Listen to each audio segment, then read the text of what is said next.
Assalamu alaikum wa rahmatullahi wa barakatuh.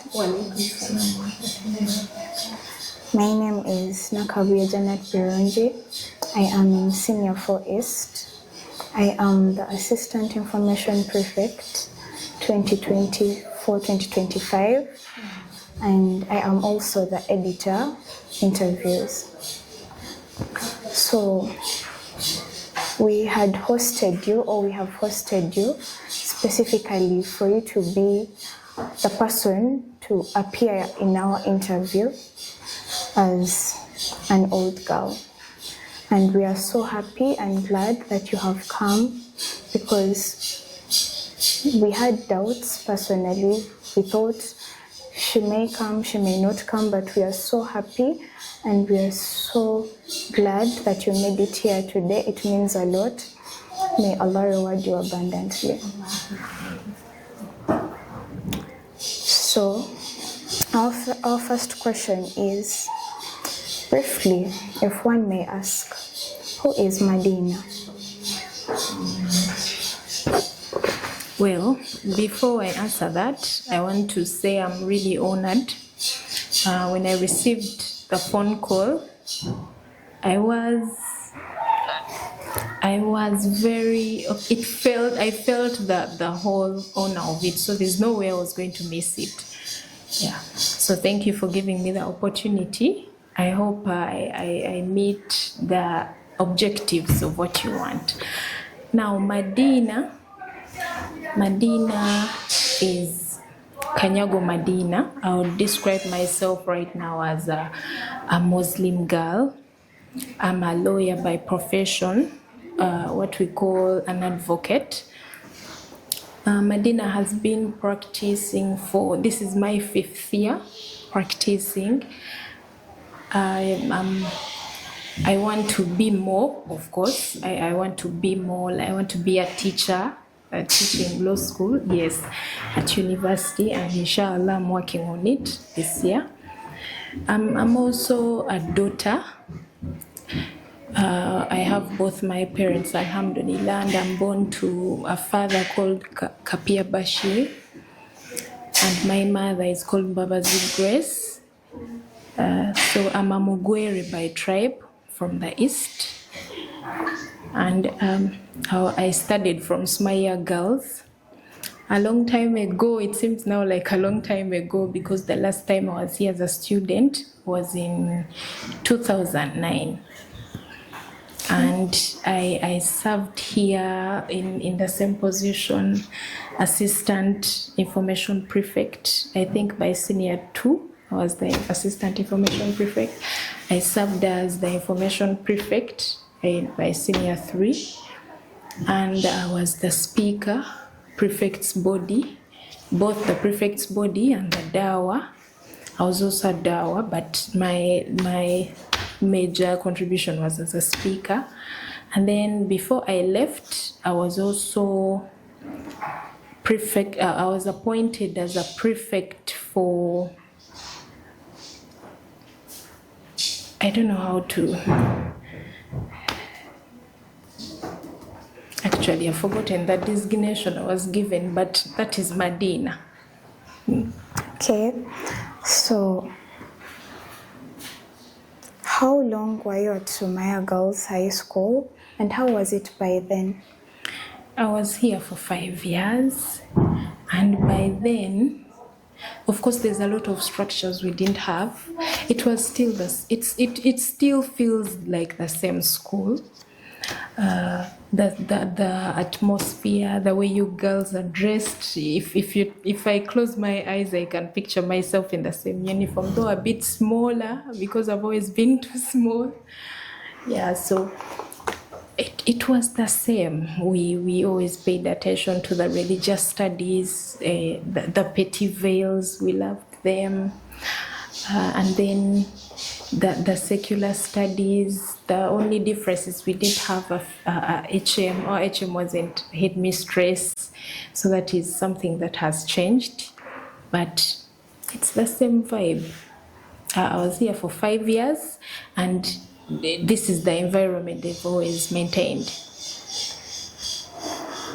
Okay, so who was your favorite administrator by then and why? My famous administrator actually sat in this office. He was called Mr. I have a number of them, so it's a really hard question. I liked the the school shays. Being Dawa I always got an opportunity to interact with them, like Shay Chigongo, because when I was here, he was here. He joined us when I was here. Then there was Shay Alawi who left. But someone who had, and Shay Alawi had a lot of impact on my life as a prefect and everything as a leader. The first person to start it though was called Mr. Abdurraouf. He used to sit in this office and he used to have interactions, student leader and administrator interactions. So he used to call me in this office and tell me about what kind of leader I would want to be. At the time, the words were big. Hey, I could see the words he's using are really big. You have to be honest, you have to be exemplary. You imagine someone telling you that in your senior 2. I became a prefect in senior 1 second term. The moment I became a prefect, I became Dawa. So when they were appointing the body, the head body for Dawa, I was appointed speaker. Now, having been appointed that, I had a responsibility of always addressing students almost every day, like every after Swala. If Shay had official communication, he would tell me, go and talk to them. So that's how I was mentored by those two. Shay would make sure I'm exposed, and then Mr. Rauf would make sure I know what I'm talking about, I know how to carry myself, because I was so young and unprepared. So those two had the most impact on me.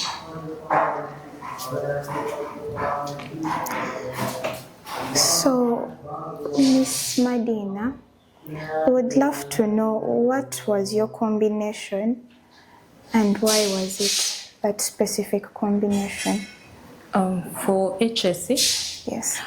Well, after my senior 4 here, some of us were given combinations depending on how you performed. But mine had an issue. I was given history, Islam, literature, and geography. But when I came here, for some reason I didn't want to do arts. I felt like I want something new. I don't know, but right now, up to now, I'm not sure it was the best decision. I am not. I decided to not take it. So I decided to do biology. I did biology, chemistry, agriculture, and fine art. That was the combination I ended up doing for my senior 6. So while I was deciding which one to do, I went to those, the Dean of Studies at that time, Mr. Mumba Victor, and asked him. We had a career masters to guide. So I asked him, he told me, what do you want to be in future? I told him I want to do law. I want to be a lawyer. So he's like, okay, on one hand, you're lucky. Law now requires all subjects, even if you've done sciences. No one is going to say, where's your history, where's your literature? However, the points are high for good universities. And at that time, of course, the good universities offering law were very few. There was Makerere, UCU had just come up, then IU, and KIU. So they considered the good ones either Makerere or UCU. So they were like, the points, you would need to do almost 40 for the sciences. And because I was familiar with my teachers, they knew that I was not as strong with sciences because I wanted to do a combination from subjects where I had credits and abandon those ones where I had distinctions. But for me, I don't know if I was just a child or just naive, because even my parents tried. I told them no. I want something that challenges me, even if I don't. And that Dean is like, you mean if you get 11 points instead of maybe 18, 20? I'm like, yes, that's what I want to do. So after he told me I can do law, even with sciences, I got my big head. I'm like, I'm doing sciences. And then I decided to do sciences. They were a bit hard, but I enjoyed the lessons because it was something new, something extra, more than sitting in class and listening to Napoleon and his wars all over. And then I wanted literature. I wanted to read for fun. I was tired of reading for educational purposes because I was disappointed in my O-level literature. I was aiming for a D distinction and I ended up getting, I think I got a 3 or 4. So I was a bit disappointed. I wanted to read for fun. That's what drove the combination. Okay. Our next question is, how did Sumayya Girls contribute to your success? Sumayya Girls is, I changed schools, but I don't go there. Even if my HSC school, even if they announce a get together, even if they do, I don't go because I never connected with it. So Sumayya Girls plays a big impact in my life because the friends I have up to now, the friends I see every year, the friends where I turn to, I got them all from here. We started together in senior 1. Then, of course, being able, in my profession, you have to talk, you have to present facts, you have to look for facts from people, you have to know how to present them. I learned all that from Sumayya Girls. The mentorship from the deputy HM and then the Shea all helped. So it is responsible for my career. Being the information prefect, being a speaker, of course those offices made sure I was head writers club, I was head debates club, and I did all that because of Sumayya Girls. Then of course the activities, the extracurricular activities we did in our houses. Hafswa House had the reputation of we everything else would be vibe, like mediocre, like dance, acting. Sometimes the competition between those two would be between maybe Hadija and Aisha, but we always had the English department. Debate, we won. Public speaking, we won. It was always Hafswa. Poem, we always had the best poem. If we didn't win it, maybe the winner had 96, Hafsa would have 95 or 94. So you see the areas where, being from Hafsa house, that also made sure I have to work on my abilities, and in the end, they made me who I am. Because if I was president debates club, I'm also the information prefect, I'm also from Hafswa house, there is no way I was going to lose that debate for my team. We always had to make sure we are doing it perfectly, and in real life it's like we are debating before a judge. Same thing when you're presenting facts. So all that shaped me, and I didn't learn it from anywhere else. I got it from Sumayya Girls. Even up to now, if let's say at campus, wherever we are, I don't run for office, but for some reason I'll find myself in a position like that. Someone will be like, can't you be this? Can't you be this? No, we're just appointing you. It all started here. I knew I could do it. I made a lot of mistakes, but then I came up perfecting them, got better as an information prefect, as a speaker senior 2. I got better as an information prefect senior 3. I got better like that. Okay. So what advice do you give to teachers, students, and parents out there, just the general public? I would start with students. It's not easy. It's not easy being, of course, a student. You are young, and you know what they say, experience is the best teacher.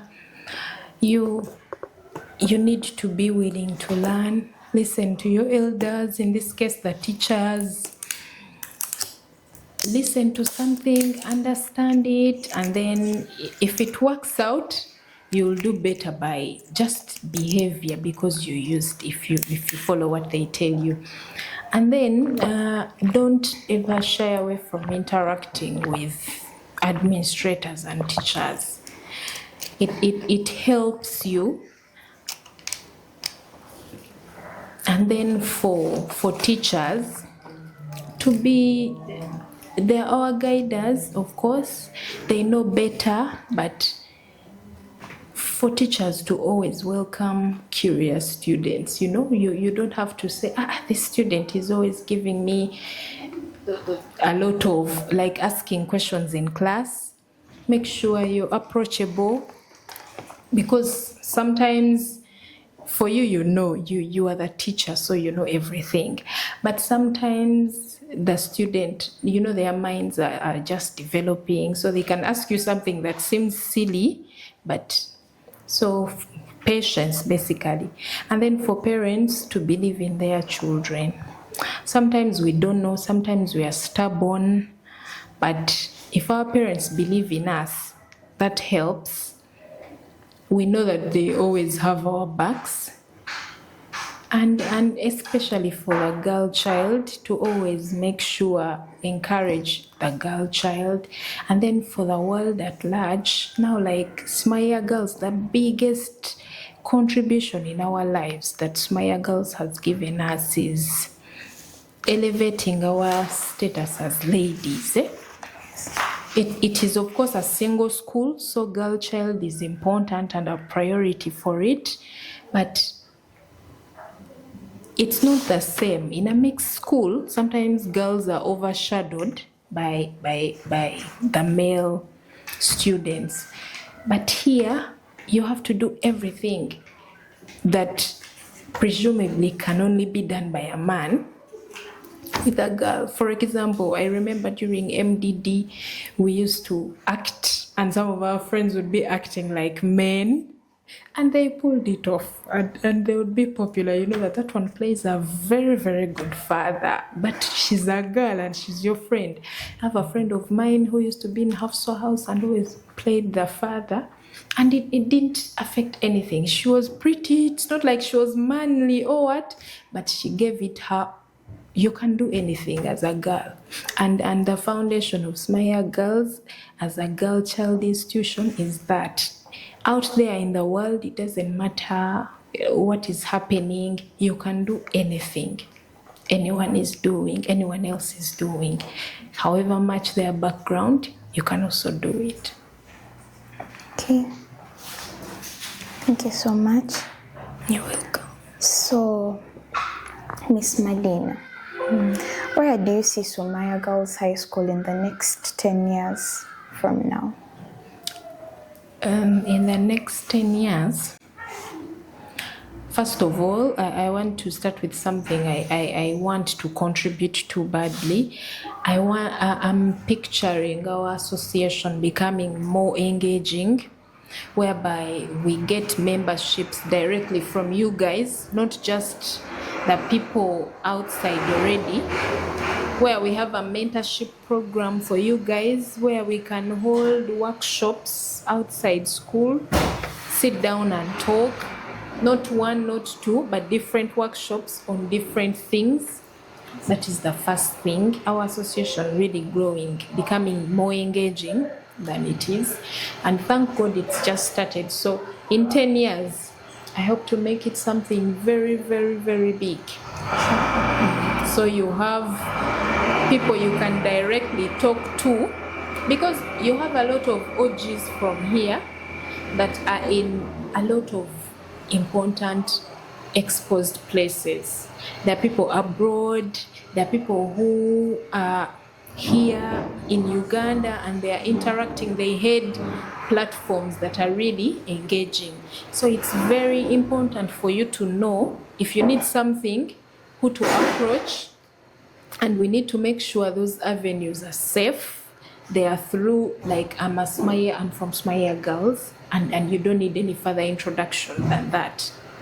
Even if you're meeting someone who's become a judge, even if you're meeting someone who is now an MP, even if you're meeting someone who is a teacher at a university where you're going and they head a department, the goal is to make sure you just have to say, I'm from Sumayya Girls, and they can help you. That is what we want. That is where I want to see Sumayya Girls in the next, 10 years. Okay. You have talked about the Old Students Association. How is it progressing so far? So far, the progress has been a bit slow because we are still working on mobilization. However much we have people who we were in Sumayya Girls at the same time. For example, while I was in senior 2, we are talking to people who are in senior 6. And such people need their own mobilizer. Some of them are close because we made sure on the board we have someone from that time in senior 6, someone from that time in senior 4, someone from that time in senior 3, and then someone from...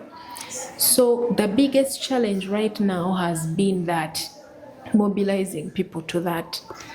But what we want to do is, as soon as we make sure everything is official and we open it this coming year, we're hoping to open, put our sign there near the gate so that we can engage the school and then outside people.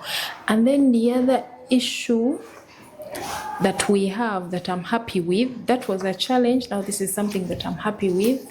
I'm happy that now we are more engaging. If one of our friends needs help, usually it's bad news, like someone has lost someone, one of our fellow students maybe falls sick, we are now more engaged. We have an organized structure that can be sent and represent.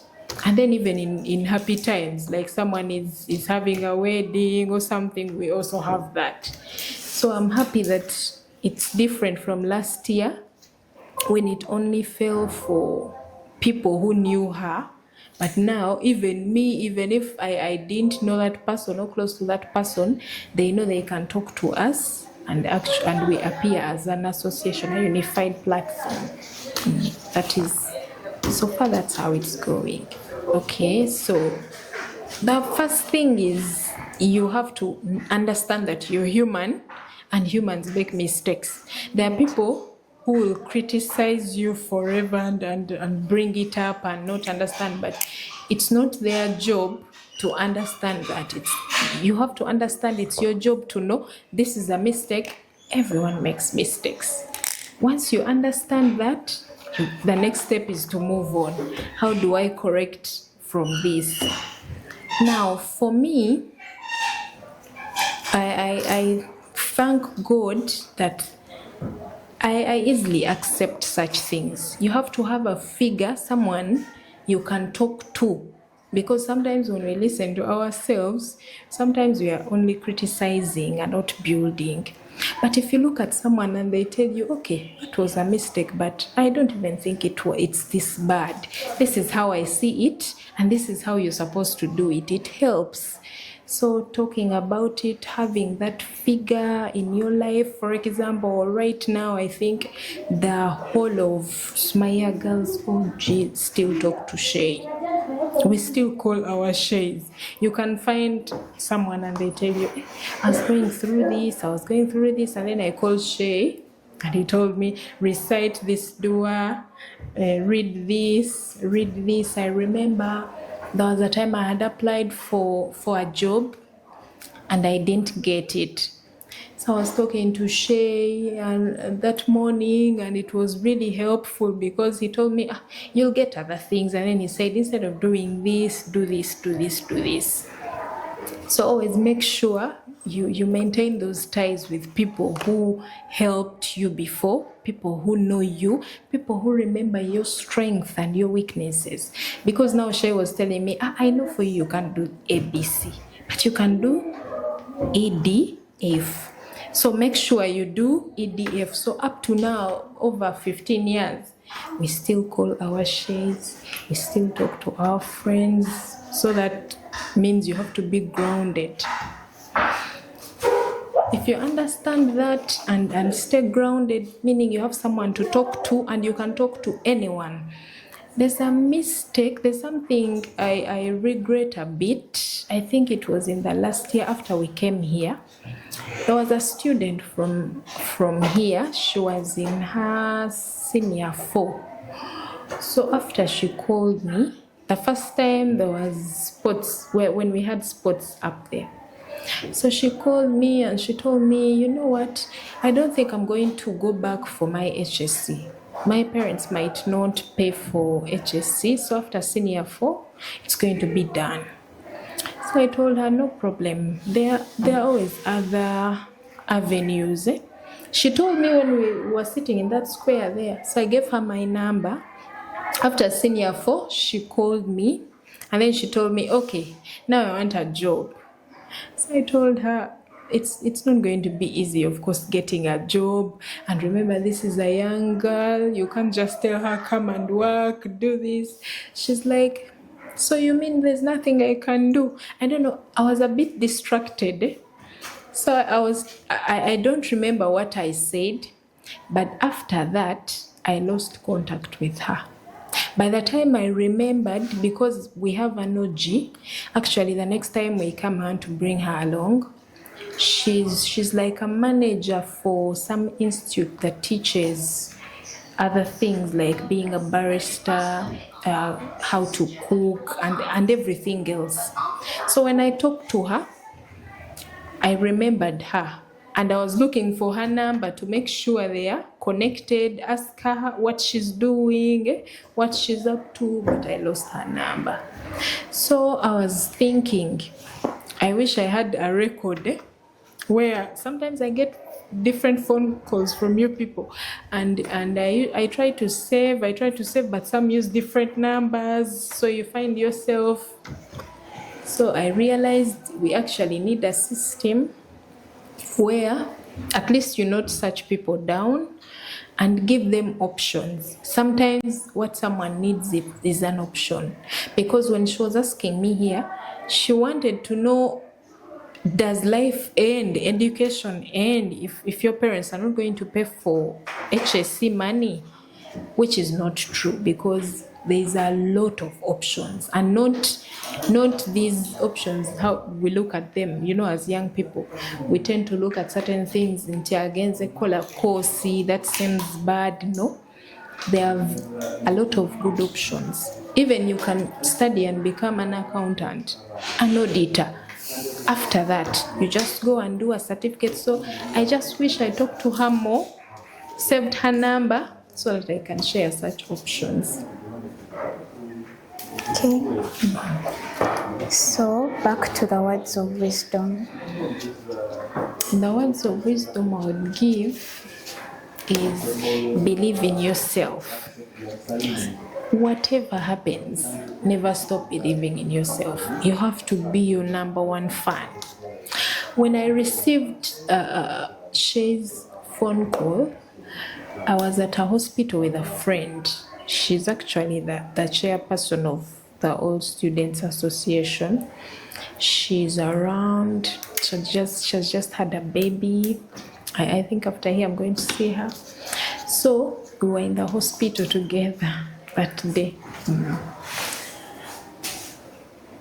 you have to believe in yourself at all times. Because when you called me, my first when Shay explained, I actually told Shay, I'm like, hey, but now he told me they're looking for someone. You told me they're looking for someone successful to interview. And in mind, I'm like, but I'm not that successful. People have different definitions of success. There are people who want to see you, okay, you're a lawyer, check. You are married, check. And you have kids, check. And then she was like, no. And in fact, when they asked me, the person I had in mind was you. Madina will do that. And then it hit me that sometimes you have a crisis of belief in yourself, because I'm one person who totally believes in myself. I never doubt myself. Senior one, I knew I have to study. You know how you're like, okay, math is really a challenge, but I am not the kind who is going to get an F. Sometimes that is the kind of belief that gets you through. And then HSC still, when things were hard and I realized that I had made a mistake, maybe I should have done my history and what, because they came so easier for me. I still told myself, no, what is the other option? Failing HSC? No, you have to believe in yourself, because I knew even if I did sciences, even if I get low points, because I ended up getting 11 points, I was like, I still have to be a lawyer. And I ended up becoming a lawyer. Then joining law school, you study the 4 years, still the same thing. You have to believe in yourself at every point in life, because you'll always find people who are putting barriers. This one you can't. Now, for example, for us, I remember when we were supposed to study the final pre-entries to become a lawyer. There are people from certain schools, for example, they say they only take 1,000 people, students, and then they tell you probably 300 will come from Makerere, probably 250 will come from UCU. Now, IU, maybe where you are, they're going to take like 45. KIU will also bring like 45. Then the rest are probably people who are given last year, but now they decided to enroll this year. So there's always that. And then there are people who are just repeating. But bottom line, they need 1,000 or 800. You will sit down and be like, I wish I was in Makerere because I have a higher chance of being in the 300. No. You have to believe in yourself and say, okay, last year my school took 45 students. The next year they only took 30. Somehow the number It's decreased. Whether we are going 10 this year or 5, I have to be among. I am going to be among. Then the results come back, you are among. And you go and study and you leave people who believe in statistics and say, I'm not part of that. Sometimes you look at numbers and everything, you don't qualify. Maybe like in some instances, someone says you don't know anyone. The people, everyone you're applying with, maybe their parents are in the system, like their teachers, and this is academics. So they know how the system works. But for you, your parent is a simple businesswoman. She has a shop. She doesn't know anything about Ministry of Education. Those are the wrong statistics. Focus on yourself. Believe in yourself. Know that even if they're taking 5 people, and we have 6 or 8 people whose parents are teachers, doctors, lawyers, they know the system. But me, I'm a shopkeeper's daughter. If they're taking 5 and those people are 8, I am among those 5. That belief in yourself will get you anywhere in the world. So never ever forget, or you can forget, but always remember to believe in yourself. Always. Okay. That sums up our interview. Thank you so much for coming. I don't think I can thank you enough for coming. It has been a very wonderful experience. Personally, I have learnt a lot from you and I hope to keep in touch with you. Assalamu alaikum wa rahmatullah. Wa alaikum assalam wa rahmatullahi wa barakatuh.